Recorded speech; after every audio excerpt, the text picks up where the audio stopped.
Assalamu alaikum урматтуу Нуртайдзе YouTube каналынын көрүүчүлөрү, жалпы эле ошо Facebook'тагы, Instagram'дагы биздин досторубуз.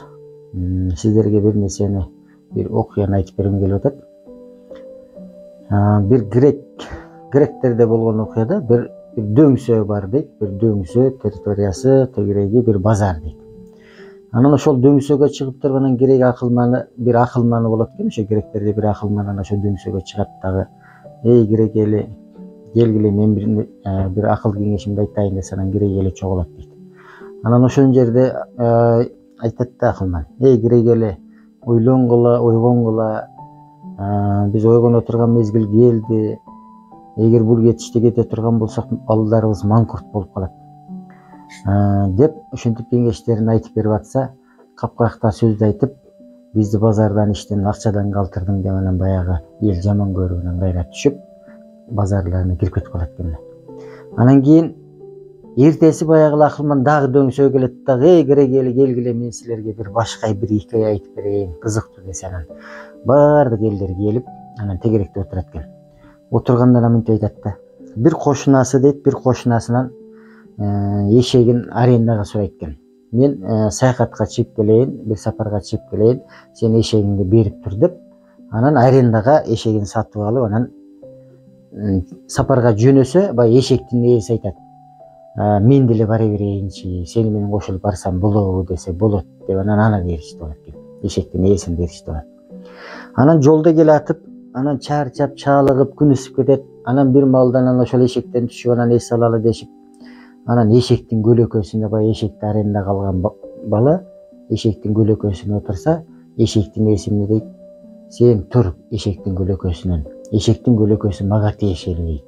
"Мен сага эшек деле бергемин арендага. Мен көлөкөсүн берген эмесмин. Эшек мага тиешелүү, көлөкөсү мага тиешелүү" десе, баягы киши айтат: "Мен эшекти сатып алганмын арендага бир күнгө. Демек көлөкөсү дагы меники" деп анан экөө талашып, урушканга чейин урушат. Анан кой экөөбүз урушкан менен пайда жок. Экөөбүз ушул эшектин көлөкөсү кимге тиешелүү? Ошол казыдан барып сурайлы дейт. Анан казыга урушат.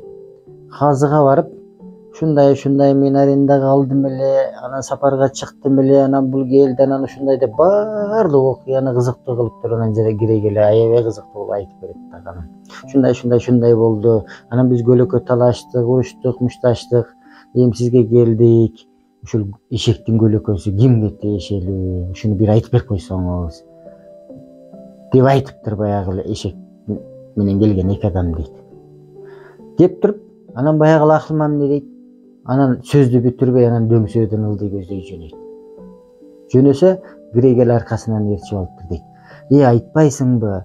Сөздүн этегин айтпай койдуңбу? Эшектин көлөкөсү кимге тиешелүү болуптур? Айт, биз этегин угуп алалы, билип алалы" деп аркасынан кубалап ээрчип алышыптыр дейт. Ошондо грек акылман айткан экен: "Эй грек эли, кандай гана акмак элсиңер" дейт. "Мен силерге ушунчалык сонун нерсе айтсам, силердин келечегиңерди ойлоп айтсам, балдарыңардын бир өнүп өсүшүн, бир акылдуулукка жете турган нерселерди айтсам, бирөөң да укпайсың дагы. Анан бир эшекти айтсам, аркамдан ээрчип аласыңар да, эшектин көлөкөсү эч кимге тиешеси жок" деп анан басып кеткен экен да. Урматтуу достор, мен бул нерсе менен эмнени айткым келди? Бардыгыңыздарга ушул айта турган кеңешим, ушундай бир жакшы нерселер болгон болсо, бир биз эмес, башка адамдар, мисалы үчүн ушунчалык жакшы адамдар, улуу адамдар бар, ушунчалык сонун нерселерди коюшат, Facebook'ка коюшат, Instagram'га коюшат, YouTube каналга коюшат, бирок биз аны бөлүшпөйбүз. Көрүп коебуз, бирок бөлүшпөйбүз да. Ошол мен сиздерден суранат элем. Биз да ошол грек элине окшоп калбайлы. Биз ошондой керектүү маалыматтар болгон болсо, адамдарга пайдасы тие турган маалыматтар болсо, ошолорду бөлүшүп, элге жайылтып, мусулманчылыкта мындай деген нерсе бар: ук, амал кыл, анан жайылт дейт. Эгерде сен угуп, амал кылып, өзүм эле болсо болду дей турган болсоңуз, анда үчүнчүсү жок болгон болсо, жайылтпасаңыз, сиз кошунаңызга, досуңузга, тегерегиндеги адамдарга ошол жакшылыкты бөлүшпөй турган болсоңуз, анда сиз күнөөкөр болуп калат экенсиз. Ошол ар бир ошо жумага барган сайын ошол аалымдар ушул нерсени какшап айтат: уккыла, амал кылгыла, анан жайылткыла деп. Анан мен дагы ошо сиздерден суранат элем. Кимде ким ошол Facebook'ка, YouTube'ка, Instagram'га жакшы нерселерди койгон болсо, бөлүшүп, көп бөлүшүп турсаңыздар. Анан жаман нерселерди кайра бөлүшпөй, аларды кайра блокировка кылып, аларды кайра өчүргөнгө аракет кылсак. Биз ошол эгерде Кыргызстандын келечегин ойлой турган болсок, ошол нерсеге барышыбыз керек. Кыргызстандын келечеги ар бирибиздин колубузда. Эгерде биз ар бирибиз ошол нерсеге аракет кылбай, кайдыгер боло турган болсок, анда биздин келечегибиз жоготуп алышыбыз мүмкүн. Анан ошол кайдыгерлик жөнүндө дагы бир хикая бар. Ошол кайдыгерлик деген хикаяны дагы ошол бар адам өзүн өзү өтө көп кайдыгер болуп атат да азыркы мезгилдерде. Өзүнүн ден соолугун карабай коет, келечегин ойлобой коет. Балдарды дагы мисалы үчүн, балдар кийин акылдуу болуш үчүн биз азыртан, бала төрөлгөндөн баштап биз кам көрүшүбүз керек. Керек болсо төрөлө электе, эрди катын жубайлар үйлөнөрдөн мурун ошол нерсеге көңүл бурушубуз керек экен. Кайдыгерлик жөнүндө дагы хикаяны Кудай буйрса кийинки берүүбүздө ошону айтып берем.